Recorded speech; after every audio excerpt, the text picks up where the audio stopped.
matin, bien sûr, comme tous les matins, et vous le savez, le mardi, c'est la chronique à huis clos avec Karen Noblinski. Bonjour Karen. Bonjour Ilana.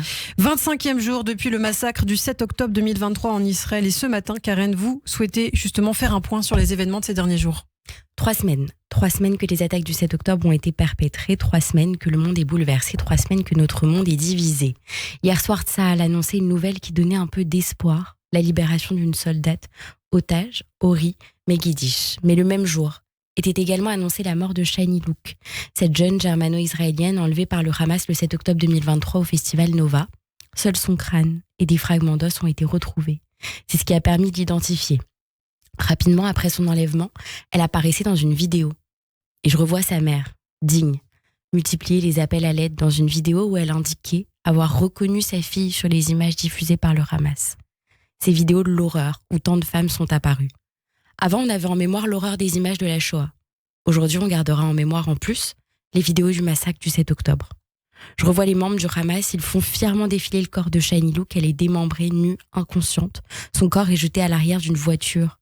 Je revois le corps de Shani, ses longs cheveux, la tenue qu'elle portait au festival et qu'elle avait dû avec amusement choisir la veille. Je revois la fierté des terroristes à la faire défiler. Ils regardent son corps, allongé tel un trophée. Je vois leur violence, je les vois crier et je les vois cracher sur son crâne. Je pèse mes mots, je vous le dis, je pèse mes mots. Quand aujourd'hui, 30 octobre, 3 semaines après les tueries, les kidnappings, les viols, je m'indigne, je m'interroge, je ne comprends pas où sont donc les voix des activistes, des féministes, celles avec qui j'ai pu mener tant de combats, où sont celles et ceux qui dédient leur vie à la cause des femmes, qui dénoncent quotidiennement des violences infantiles, des violences sexuelles, conjugales et qui garantissent les droits des femmes où qu'elles se trouvent dans le monde. Pourquoi ne les avons-nous pas dénoncés ensemble ? Pourquoi les viols des femmes ukrainiennes ont été dénoncés ici même à ce micro il y a 1 an avec vous Ilana et partout dans le monde ? Et pourquoi donc ceux des jeunes israéliennes ne l'ont pas été ?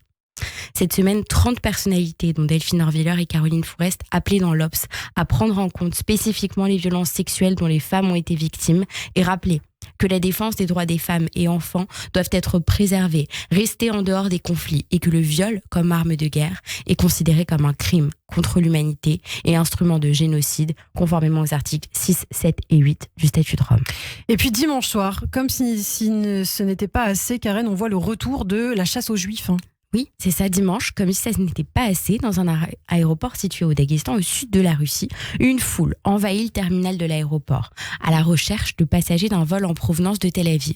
D'après i24, des hommes se sont d'abord rassemblés devant l'aéroport pour vérifier les passeports des personnes qui en sortaient, à la recherche de citoyens israéliens, à la recherche de juifs. Plusieurs vidéos ont été relayées sur les réseaux sociaux, montrant ces hommes enfonçant des portes et des barrières au sein du terminal. On ressent combien la haine les anime. Une foule en délire, des centaines d'hommes qui parviennent à envahir le tarmac. Ils montent sur l'avion, hurlent, encerclent l'avion et cherchent des juifs, des scènes aux allures de pogrom jamais revues depuis la Shoah. Et on constate une fois de plus les tentatives d'attaquer les citoyens israéliens et des juifs du monde entier. Et en France, la montée de l'antisémitisme, on en parlait, ne faiblit pas. On compte près de 800 actes commis en près de 3 semaines. En France, plus de 7000 signalements enregistrés, menaces, apologie du terrorisme, propos à caractère antisémite, enregistrés sur la plateforme Farous. Et près de 400 interpellations recensées en près de 3 semaines. En marchant dans les rues de la capitale, je voyais dimanche les portraits des otages arrachés, déchirés, signe de contestation à leur libération.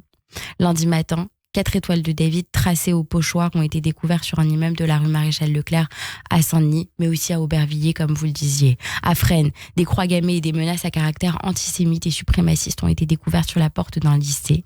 En région parisienne, un homme profère des menaces à l'encontre d'un rabbin et de la communauté juive sur TikTok. Il est placé en garde à vue. Ce week-end, on scande « Juifs criminels » dans les rues de Paris.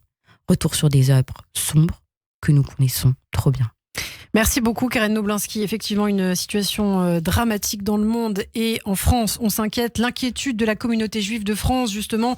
Et on peut noter les condamnations par ailleurs de la maire d'Aubervilliers, Karine Francklet bien sûr, qui a condamné ces tags et ces inscriptions antisémites à Aubervilliers. Idem pour le maire de Saint-Ouen qui a condamné aussi ce qui s'est passé, des tags également au cimetière parisien. Merci beaucoup Karen Noblinski. On vous retrouve très bientôt sur Radio J.